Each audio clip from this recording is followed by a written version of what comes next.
Innerstate 180 is a junior high and high school youth ministry that meets every Tuesday and is comprised of multiple churches of different denominations in the Dixon, California area. Our vision is for unity within the body of Christ, and that true salvation and life change would come to the youth of our area. Weekly podcasts can be found on our YouTube channel and are all free for download. If you would like more info about our ministry, connect with us on our Facebook, YouTube, or Instagram at Innerstate 180.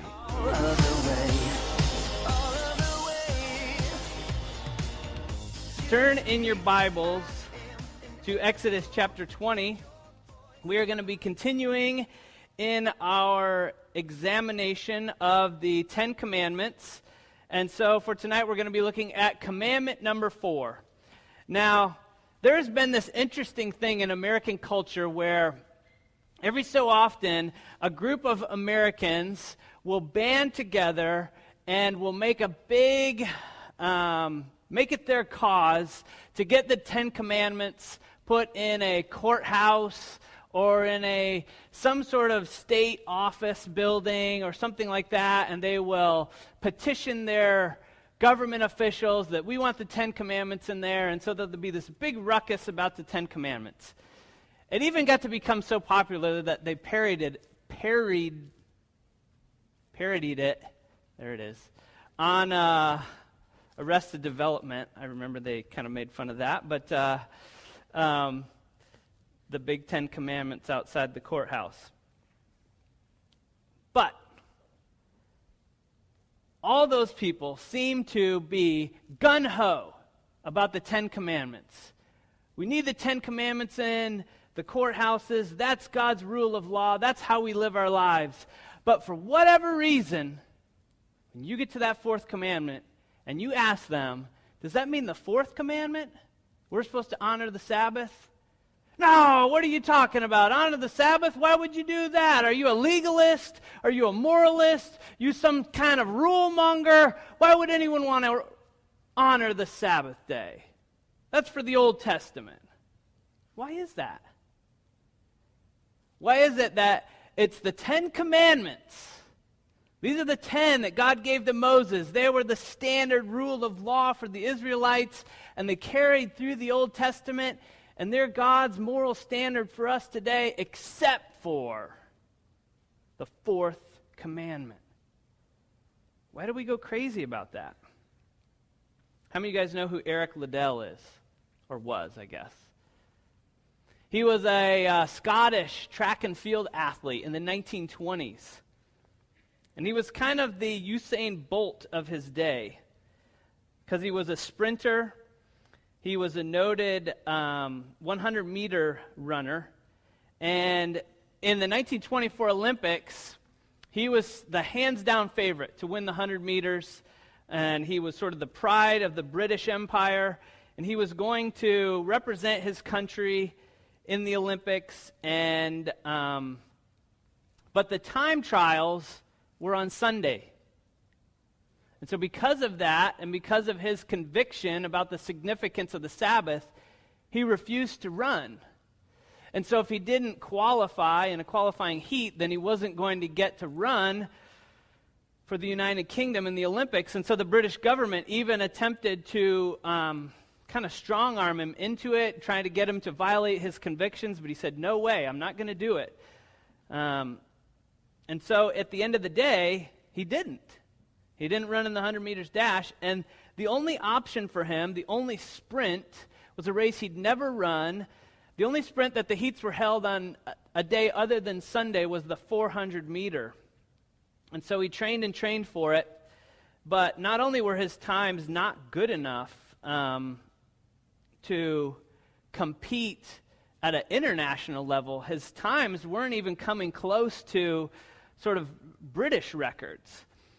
But in the end, he was able to qualify. He ran, and he actually won the race at the Olympics, set a British national record that stood for over 12 years, and became sort of a national hero in the midst of that.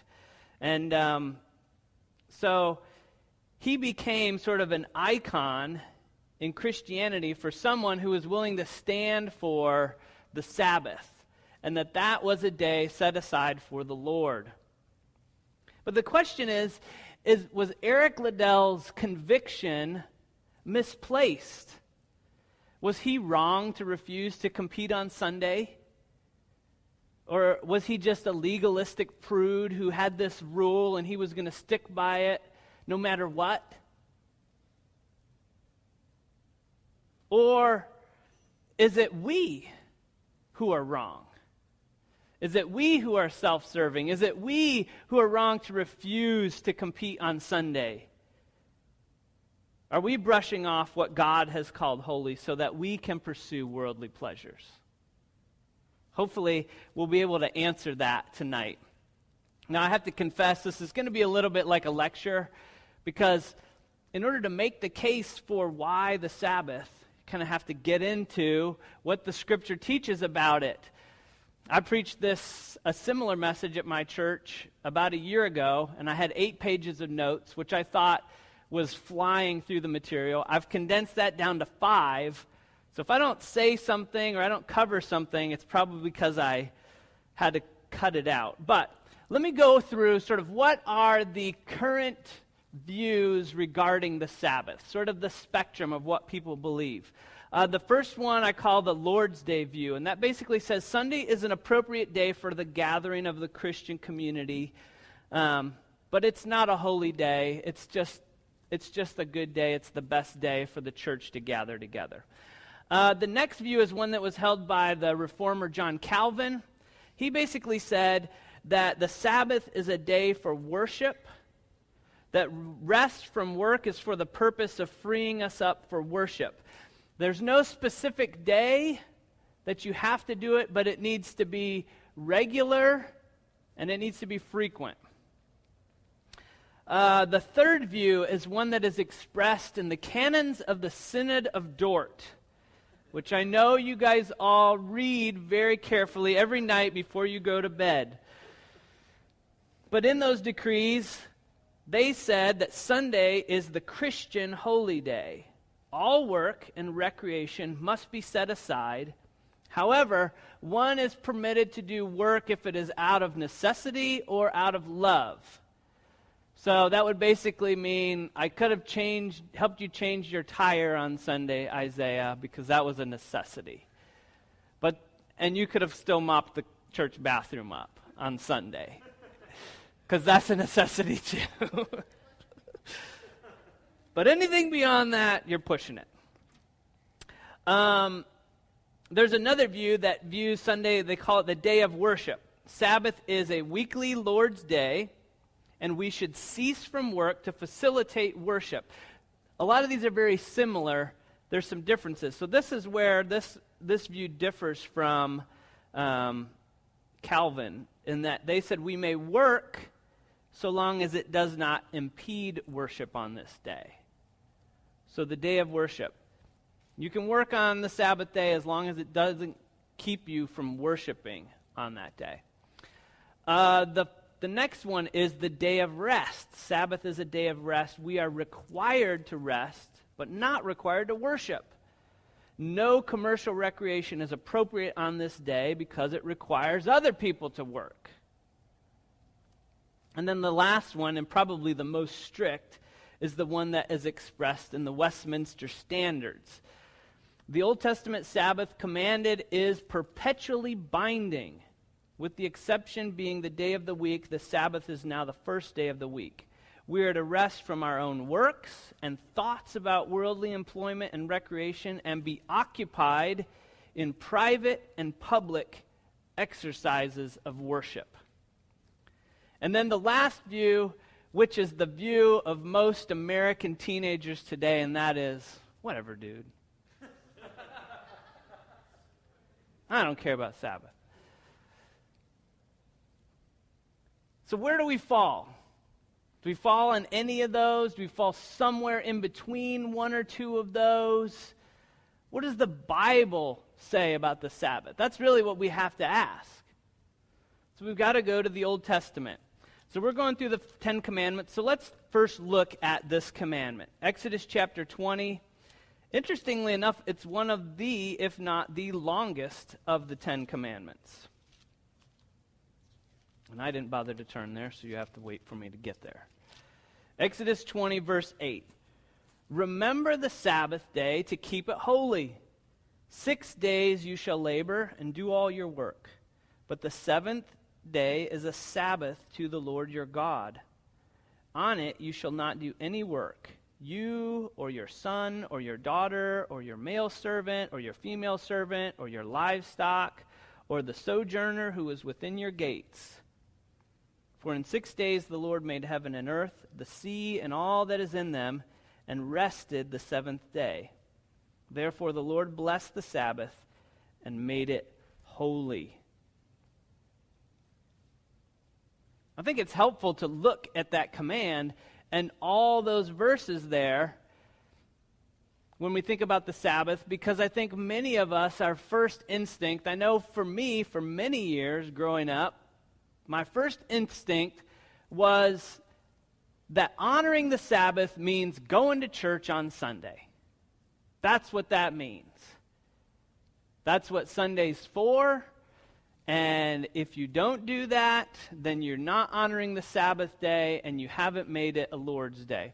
I remember when my sister was in college, she even went to a church that was so adamant that Sunday was the Lord's day, and what that meant is going to church, that they had 4 services, 4 different services. Not like you go to the 8:30 or the 11 o'clock, but there were 4. They had 2 in the morning, then they would go to lunch, they would come back at 2 o'clock, have a service, then they would leave to rest, and then they would come back again for an evening service. That was a lot of church. That was a lot of church on a Sunday. But that's what they thought. Many of the Sabbath interpretations talk about worship on the Sabbath. But if you just read this commandment, take it at face value, it is clearly a commandment about rest. It's about rest. It's about stopping from laboring, stopping from working. And in fact, God's a smart God because he knows we like to look for loopholes. We like to say, well, if I can't work, maybe I can make my kids do some work on Sunday. You know? And so he's like, no, you don't work, your kids don't work, your servants don't work, your animals don't work. Don't nobody work on Sunday or the Sabbath. But the thing that's so amazing about God is he explains why. It goes all the way back to creation. It goes all the way back to Genesis chapter 2, verses 1 through 3. Let me read those verses. Thus the heavens and earth were finished, and all the hosts of them, and on the seventh day God finished his work that he had done, and he rested on the seventh day from all his work that he had done. So God blessed the seventh day and made it holy, because on it God rested from all his work that he had done in creation. So there it is. There's this command in Exodus 20. A command to remember it and to honor the Sabbath day. It goes back to God's creation, the fact that he did all the work of creation in 6 days, and then on the seventh day he rested. These are the 2 passages that focus on the Sabbath. They're not the only ones that mention it, but they're the ones that we anchor all our teaching from the Sabbath. That's the foundation. We move from there. So here's the discussion, though, about these passages. This is where the conversation goes. Some would say, we come to the New Testament, Christ didn't abolish the law, but he fulfilled the law, and though we're saved by grace, the 10 commandments remain as moral guides for the redeemed of the Lord. And I'll give you a quote. So we've been quoting Alistair Begg a lot. And I had this in my notes before you even mentioned Alistair Begg, or whichever one of you guys did. Here's what Alistair Begg says. He says, the 10 commandments are not a way to gain acceptance with God, but they are guidelines for free living, lived out by those who through faith believe in the provision of Christ. So that's what some people say. The 10 commandments, they are a standard that even though Christ fulfills the law, he still, these 10 commandments remain as moral guides for us, how believers are to live. But then other people will say, not so fast, because all the 10 commandments except for this fourth commandment are repeated in the New Testament.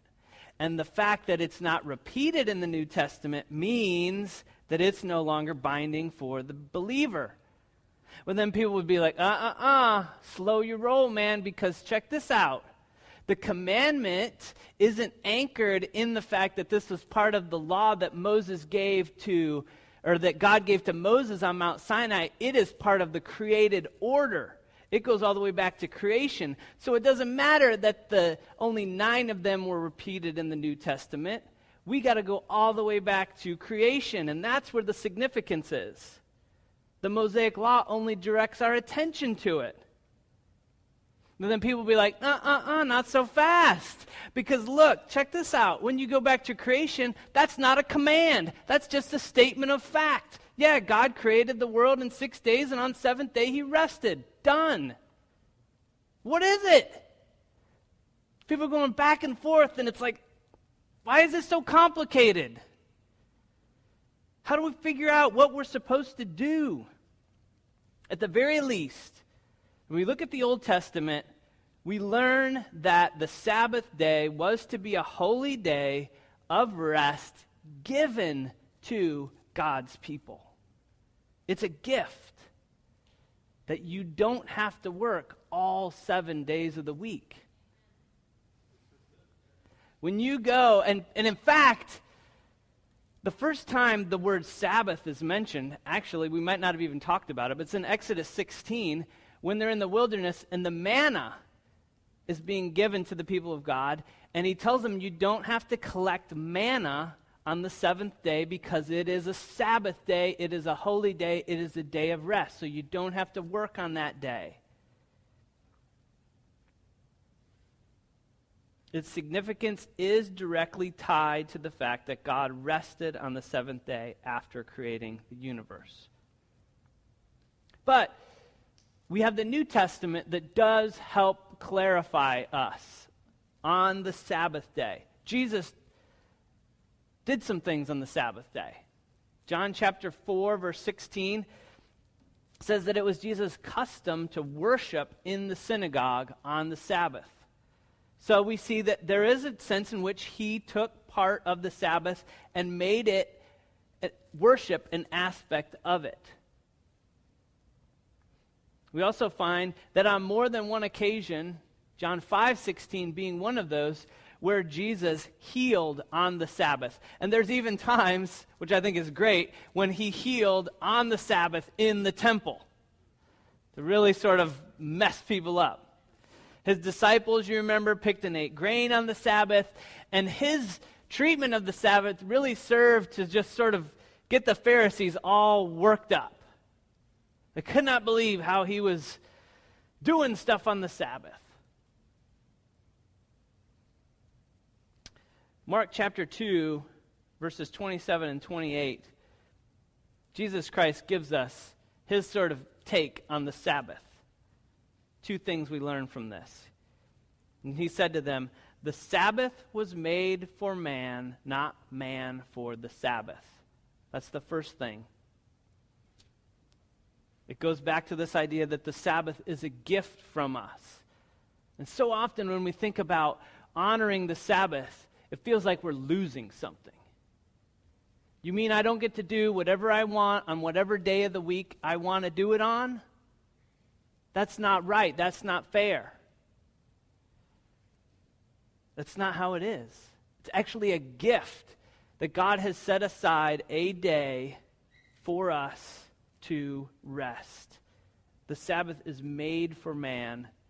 Man is not made for the Sabbath. And so basically what he's saying is that I don't serve the Sabbath. The Sabbath is there to serve you and I, to help us. And then the second thing he says, so the Son of Man is Lord even of the Sabbath. And Jesus Christ is Lord of all. And what he's saying is, even if it wasn't that way, I'm Lord of the Sabbath, so I can make it whatever I want it to be, because I'm God. One of the perks of being God. Christ was responding to the Pharisees' abuse of the Sabbath because they made it a burden. They didn't bring something that delivers us. They didn't make it something that brought us rest. They made it this thing that was an incredible heavy burden because for every rule they made additional rules to it. And this is how stupid they were. Like, I'm serious, it is ridiculous the kind of rules that they made and the kind of little loopholes they made for their little exceptions. One of the ones that's, for me, is like the over-the-top example, was there was limits on how far you could travel from your home on the Sabbath. And so they said, well, where is your home but where you keep your clothes? So they would carry around these little pieces of fabric, and they'd walk the distance, and they'd drop a fabric there, and this is where I keep this piece of fabric right here. So I can walk another 20 feet, and let me drop another piece. So I drop a sock right here, keep walking, that's where I keep my sock. And they would, seriously, that's what they would do. They were all about the rules, that as long as they could find some way to manipulate the rules, they were okay. Rather than just saying, hey, I'm walking over to Jim's house today. It doesn't matter that it's 500 feet farther. They came up with these stupid rules. You can see how it becomes such a burden, wondering, am I doing it right or am I doing it wrong? And they were there to let you know you were doing it wrong. And Jesus says, knock it off. It's not what the Sabbath is for. Paul talks about the Sabbath and gives us a little bit more insight into how we treat the Sabbath and how we respond to it. In Colossians chapter 2, verses 16 and 17, he says, therefore let no one pass judgment on you in questions of food and drink or with regard to festivals or a new moon or a Sabbath. These are a shadow of the things to come, but the substance belongs to Christ. John Calvin said about this verse, who but madmen can see what observance the apostle means? What Paul seems to be saying is that the substance of our observation of the Sabbath is more important than some sort of rigid standard. Why are you doing what you're doing? Are you doing it for yourself? Are you doing it to please other people? Are you doing it to glorify God? So he says, let the substance of your observation of the Sabbath come from your heart as an act of gratitude to God for your salvation. That's what I think is the real problem when we get all bent out of shape about Sabbath observance. When we get down to it, it's selfishness. Tends to be the reason we don't want to have a strict understanding of how the Sabbath is to be observed. Because the first thing we think about is, well, then that means I don't get to do this. And that means I don't get to do that. Or it means I have to do this over here, and I don't want to do that. Romans chapter 14, verses 5 through 8, Paul says, one person esteems one day as better than another, while another esteems all days alike. Each one should be fully convinced in his own mind. So Paul's saying, look, if you're going to draw your conclusions about whether you're going to obey the Sabbath or not, you better have a good reason. Don't just make up a reason. You better have a conviction about it. The one who observes the day observes it in honor of the Lord. The one who eats, eats in honor of the Lord, since he gives thanks to God. While the one who abstains, abstains in honor of the Lord and gives thanks to God. For none of us lives to himself, and none of us dies to himself. If we live to the Lord, and if we die to the Lord. So then, whether we live or whether we die, we are the Lord's. If that is your fundamental mode of operating, that whatever I do, I'm doing it for the Lord, that's going to release you to do so many amazing things for God. It is going to give you freedom to do it. Living for the Lord and living only for the Lord is not restricting. It's actually freeing.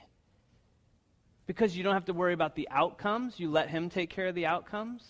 You don't have to worry about getting the credit or not getting the credit. You're just doing it for him, and that's all that matters. There's so many things that frees us to do when we begin to live that way. And this verse helps solidify for me what I believe the Bible teaches about Sabbath observance for the New Testament believer. So is Sabbath observance an option or an obligation? And I say it is an obligation. But hear me out before you go slamming your Bibles and rushing out of here. Had it with this place. When you hear obligation, don't automatically think rigid, harsh standard. Here's what I mean by obligation. I don't believe it honors the Lord of the Sabbath, to work 7 days a week. But why I say it's not a rigid standard, because I understand there are times and there are seasons when maybe that's outside of your control. But I believe you should strive to have a day that you set aside to honor the Lord by resting. If you can't push pause on your life and rest for 1 day a week, then you are enslaved. You're enslaved to work. You are in bondage. Whatever it is you think you're doing, trying to hold up your world by working and working and working. And I think sometimes like entrepreneurs get sucked into this because they're trying to build a brand or a business, and maybe they don't have a huge workforce working for them, and they don't have an HR department and an IT department and a marketing department, and they're just trying to get this thing off the ground. It seems like if I don't work all the time, all day, every day, this thing's going to fail. All that is depending on yourself and not depending on the Lord at all. There was actually one of the Old Testament minor prophets is written to address that very fact. That the people of Israel, they were planting 7 days a week, they're harvesting their fields 7 days a week, but their crops weren't growing. Nothing was happening. And God has to send a prophet to them and say, look, you guys are working your fingers to the bone, but my house is laying in shambles. You don't ever come and worship me, and you want to know what's wrong. What's wrong is you're trying to do it all yourself, and you're not trusting me at all.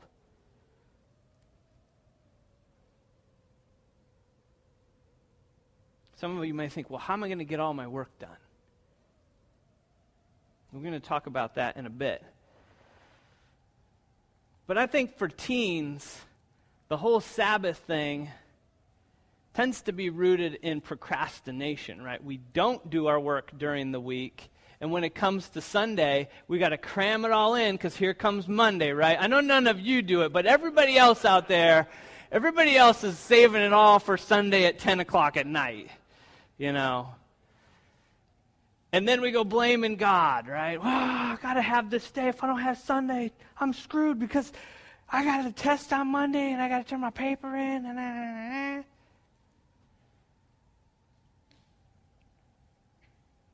Refusal to incorporate Sabbath rest reveals a heart of idolatry. Remember, all these commands are breaking that first command, having no other gods before God.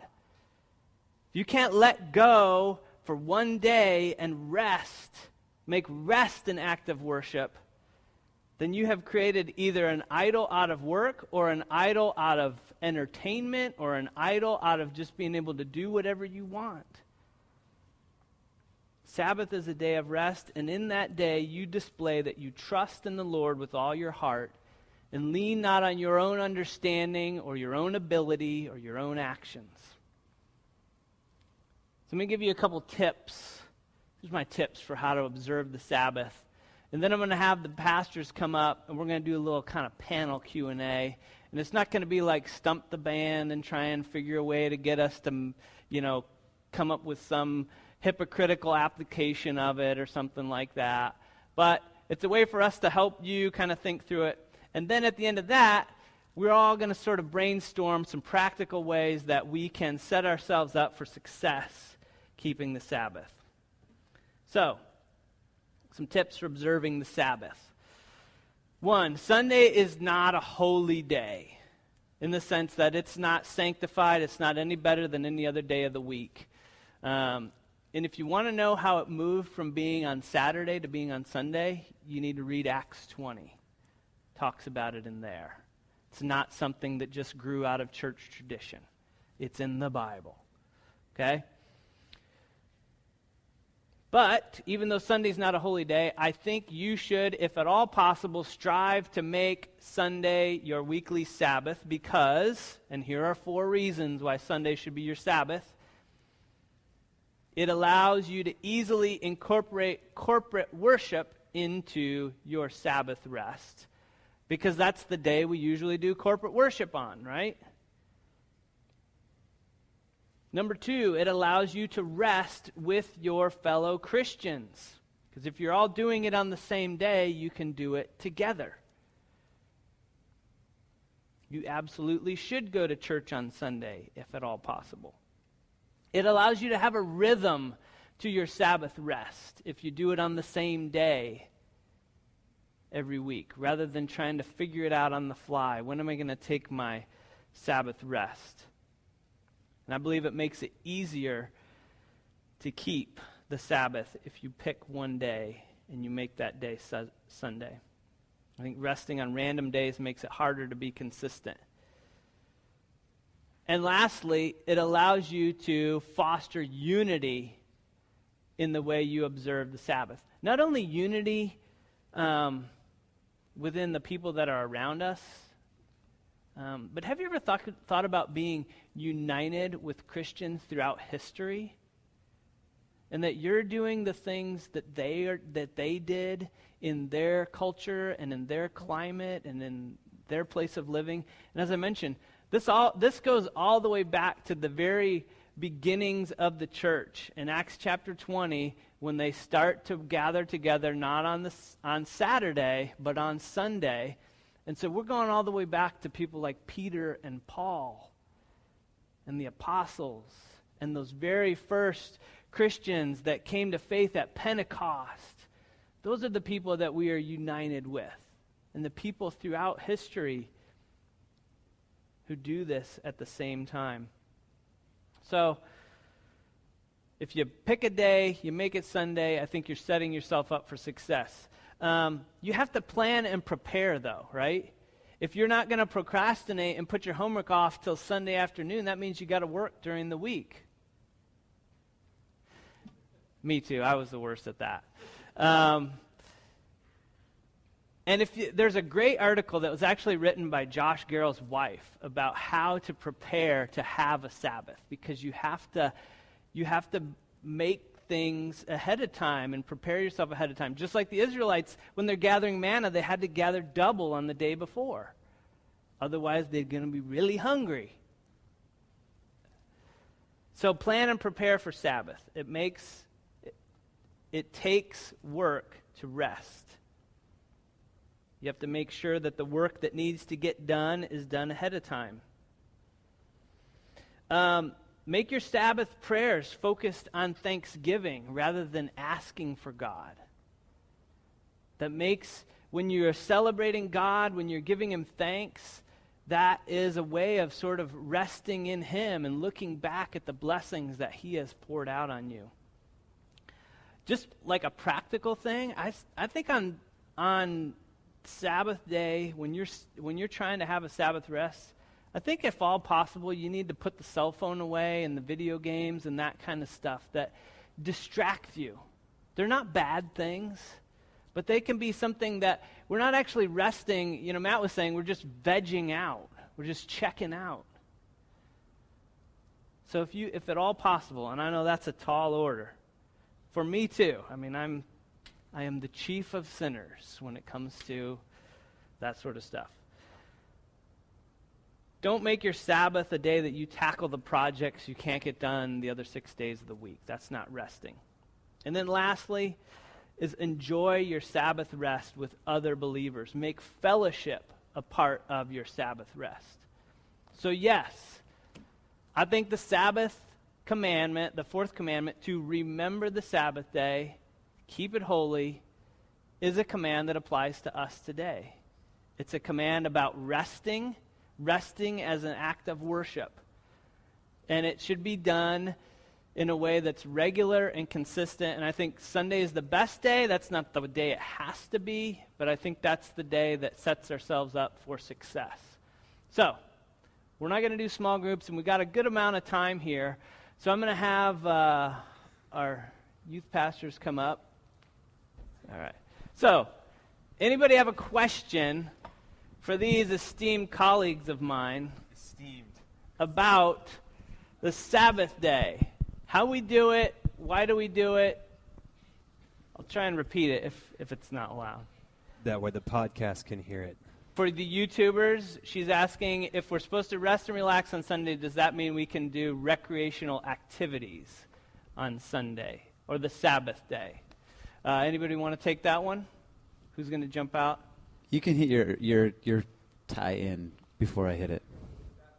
So can you do recreational activities that might be physically straining but are invigorating and provide you with rest and release, and you're doing it with other people or even doing it by yourself? We'll include that all there. Yeah, I'd say as long as it's not CrossFit. That's my only... No crossfitting on the Sabbath. I will say that for me, I had a season, still do, of absolute craziness. And so I'm with Paul in the sense of chief of sinners in this area. When we were doing Ultimate Frisbee for the men's group on Thursdays, I've found for me that was probably one of the most filling times as far as that is concerned, as far as communing with brothers around that center of play and just relaxing. And so for me, I treated that as my Sabbath, which was not a great thing, but it was for that season really good for me. So I would say don't make it a habit. The reality is that we're called to spend time in fellowship, but also time unto the Lord. And as long as it's directed toward that, because we can create a lot of social kind of things with a lot of believers, but not have it directed toward the Lord. But that was one that was incorporated with, we were focused on true fellowship.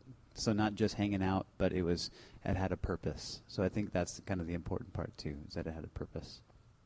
Okay. Marin, you had a question, then we'll get over to Jackson, unless that was your question. It's the worst thing you could do. That's right. Is jamming out on a worship session on the Sabbath day. Well, if it's not, then it's on Luke, not on you, because it's That's at right. his house. Enabler. Luke and Steph are to blame. No. Well, and I think it's interesting, right? So remember the Sabbath day and make it holy, right? And we've talked about what that word holy means, and part of that holy is that set apart, right? The aspect of it being set apart.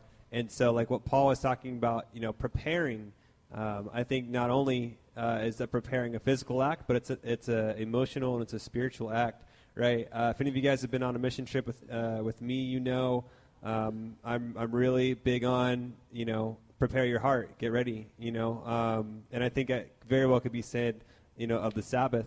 And so if by you Sabbathing, you're spending time with other believers and you're fellowshipping, if your mindset is to be there as your Sabbath, and you're mentally and spiritually engaged and giving the day to the Lord, and that's how you are Sabbathing, and that fellowship is for you, but it's for God. I feel like that's honoring God, but it's in that intentionality of preparing your heart to Sabbath for the Lord. In that, does that make sense?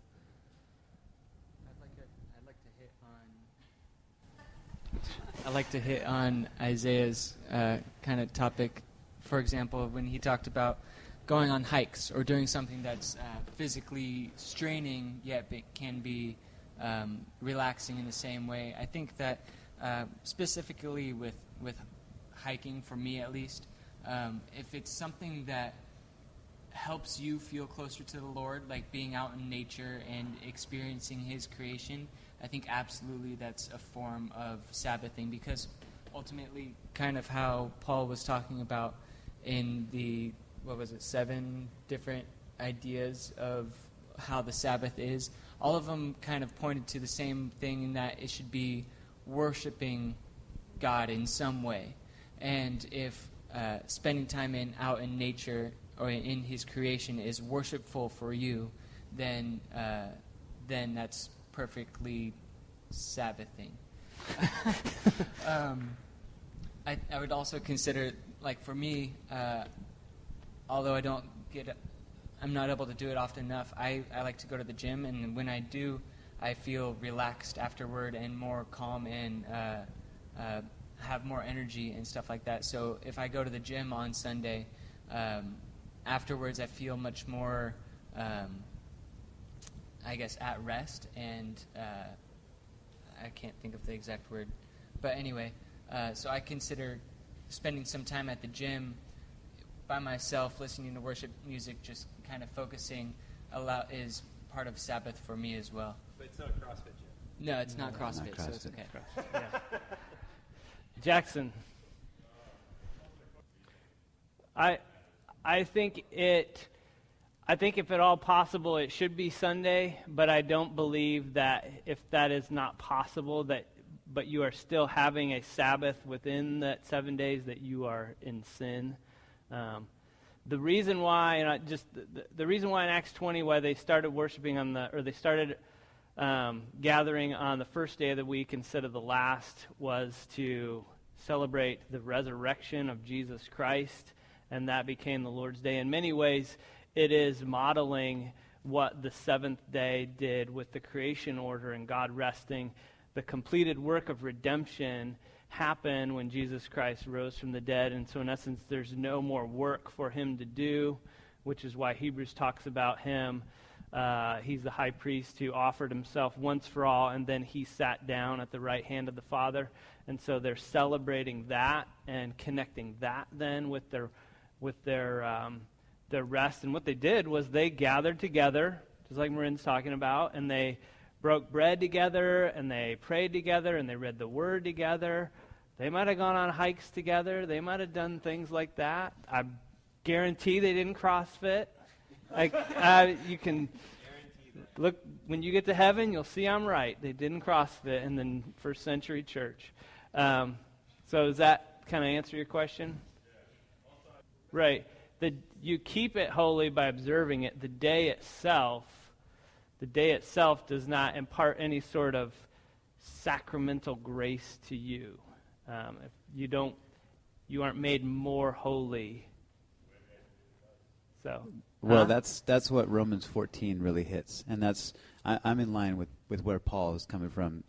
So the idea of Romans 14 is that I think it was prophecy too, the very fact that there was going to be people who consider one day more holy than another, and again, it's a purposeful heart, and by tradition we consider Sunday to be that, but whatever day we choose to be the Shabbat is that which it would be for us. So.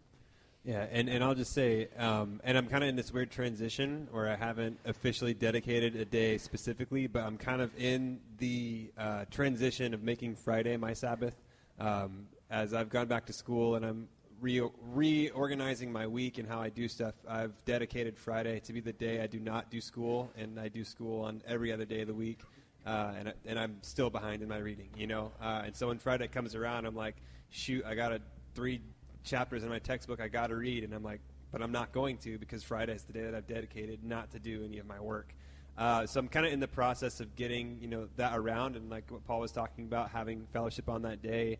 So there's been a couple Fridays where Luke and I will hang out and we'll do something and fellowship and talk and stuff. But the other part of the reason why I am not fully committed to doing that yet is because of the amount of good fellowship that tends to happen on a Sunday, and I'm not willing to give that up and say, well, I'm going to work some of my workload over to that day. So I'm kind of in this in-between right now where, several weeks ago that wasn't the case. And so I'm currently in the middle of organizing that. So we're trying to get him on Sundays. Just hasn't happened yet. Yeah, that's one thing for a lot of pastors and music leaders and kids' church workers, Sunday isn't all that restful. No. It's a lot of work. So sometimes, a lot of pastors take Monday off for that reason. And, As a matter of fact, Sunday tends to be the most exhausting day of the week for me. Monday is a schoolwork day, and I don't get out of my pajamas because I do an online class on Monday, and I read and do homework for about 12 hours, and I'm in bed all day. And part of that is because Sunday kicks my butt. It's a good kind of kicking my butt, but kicks my butt nonetheless. Along with that, the idea of fellowship too can create a lot of work for those who are ministering and doing that during that time. And so, for instance, when you guys want to go on a hike, for me, that would be like, man, if there's not a pool on the next corner in this hike with the place that I can jump into the water, this is not restful for me at all.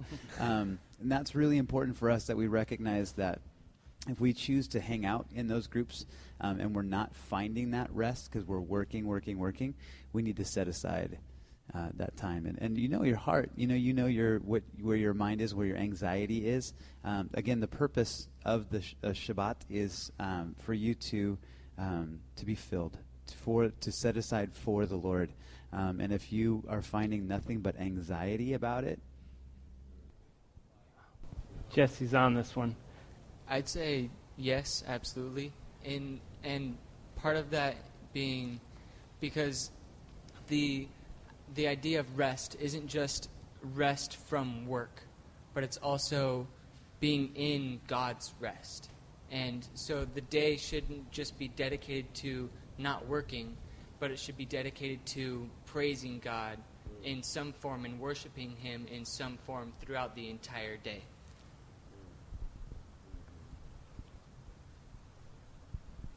Yeah, and I was just going to say on that aspect of, if for all of you guys who are in school, which you all are, I think that you all have a Monday through Friday schedule. Some of you guys might have a slightly different if you're doing a homeschool or kind of a hybrid, but for the rest of you guys that have a concrete schedule, that's real world life for most adults. Us pastors have a slightly different schedule, and so that's how I'm able to say, well, I'm going to do this on this day and this on that day. Not everyone is blessed to have that option, and so for you having to say, well, it's really only between these 2 days when I can do it, that's a very typical model. In fact, that's a biblical model. Even more so, the biblical model is 6 days of labor. And so just that intentionality that Steph was talking about in making sure, and also that planning out for the Sabbath. Part of that planning out of the Sabbath is planning your labor out through how it's going to go. And so just to your specific question about, if I'm raising money for a mission trip and the work happens to be on my Sabbath day, go to the people that are offering you the work and say, hey, this is my Sabbath, and if it would honor, God and it would honor you, could I do it on another day? No harm in that, and I think that speaks testimony as well. Let's get one more question, and then I want to hear sort of some of your ideas about how we can have just totally lit Sabbath. I don't know what that means. Went there. Yes. Baptized in the fire. Oh. Hashtag lit. We got two, now three. Sickening. Ladies first, I'm going to go right here. Good call. Anybody else? I could say something. Oh, So yeah. I like... Luke would like to share. Yeah, I love the Sabbath. I'll tell you, I think the best part to focus on is that it's made for us, right? Like Paul said, it's like a gift for us. It should be something that the other 6 days you're looking forward to, right? And so for me, like, when it finally arrives, you're like, yes, this is going to be a great day. And you just know it is, and you make it a great day. And it's a testimony to those 6 days. And if you get there and your work's not done, you're like, I got to get those 6 days straightened out. So honestly, I'd probably say for you teenagers, it's the 6-day problem, not the seventh. Figure out how to get the homework done and set aside a day. And but so what I've learned, we've really started to focus on the Sabbath recently, and that is to focus on it. Like, just say it's happening and then actually look forward to it and do it. But yeah, it should be a good thing. It should be something that you should be looking forward to. if I may add one tip for me. I don't know if I'm going to hopefully not misquote. I think it was Charlie Sheen who said, "I have 2 gears, go and yes." Chuck, if you're listening and I just misquoted you, I apologize. But I'm pretty sure it was him who said he's got 2 gears, go and yes. I have 2. It's go and no. If I am doing stuff and I'm busy, I'm work. I'll get it done. And then as soon as my work is over, I am done. No, right? So for me, my struggle with keeping Sabbath day holy is not turning into a vegetable and Minecrafting my brains out. Because my temptation is that when it's time for me to rest, it's, lay up in bed and do absolutely nothing productive. But my tip for you would be, if you're trying to figure out if your Sabbath practice is helpful for you and beneficial for you, is ask this. At the end of the day, do you feel better or worse than at the beginning of the day? Because I'll tell you that while I love playing Minecraft for 12 hours, I feel like a cadaver by the end of the day. I feel like I have rigor mortis, and I've never had it before, but I feel like I have it.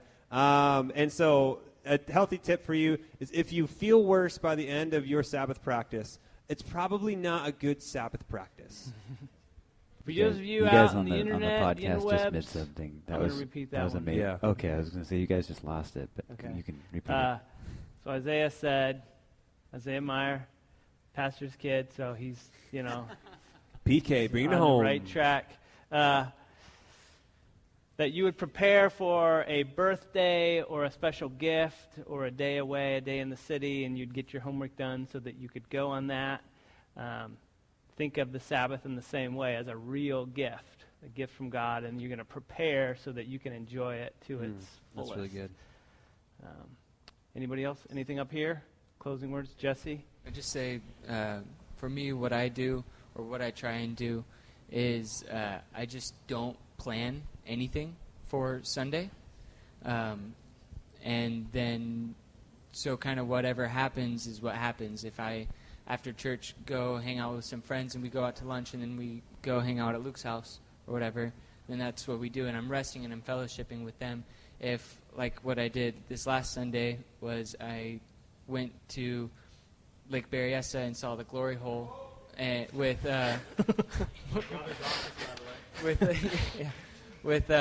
Christy, Connor, and Hannah Sue. And then after that, I went back home and I took a nap because I was so tired, honestly, from that work. Y'all killed us at winter camp, I hope you know, and I didn't get to rest until that next Sunday. So that I took a nap, and it was great. But anyway, so I just try not to plan anything on Sunday. And when I was working at In-N-Out, I told them straight up, like, sorry, I can't work on Sundays, which didn't go over very well with them, but I still had a job there. And then, like, at my current job, every once in a while I'll be asked to work a weekend, one of the days of the weekend. And if I choose to work Sunday, I'd actually be making more money than if I were to be working Saturday, but I make it a point that I'm not going to work Sunday because that's my Sabbath day. So that's just one of those things.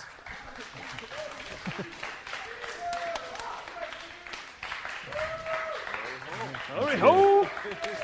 I don't get no applause for Minecrafting my brains out. Come on. No. No, but that's such a good point. Right. So I talked about the intentionality of the Sabbath, and Jesse kind of takes the flip side of that. But there is an intentionality on Jesse's part to say, I'm going to make myself available for what fellowship presents itself. So there even is an intentionality in not planning necessarily, for, I'm going to event, my whole Sabbath, from the beginning to the end. And so, no, it's such a good point. All right, why don't we close in a word of prayer. Dear Lord, we do thank you for your wisdom for us. We thank you for the amazing gift of rest that you've given to us. We ask that you would help us to be men and women who learn how to worship through our rest, whether that be working for you a full 6 days and resting on the seventh, whether that be preparing for the Sabbath or determining that we are going to set that day aside for you. May it truly be a blessing to us, and may we honor you in our actions in that way, Lord, realizing that everything we do communicates to the world something about what we believe about you. And so may we Sabbath to your glory. In your name, amen. All right. Thank you, gentlemen. You are dismissed.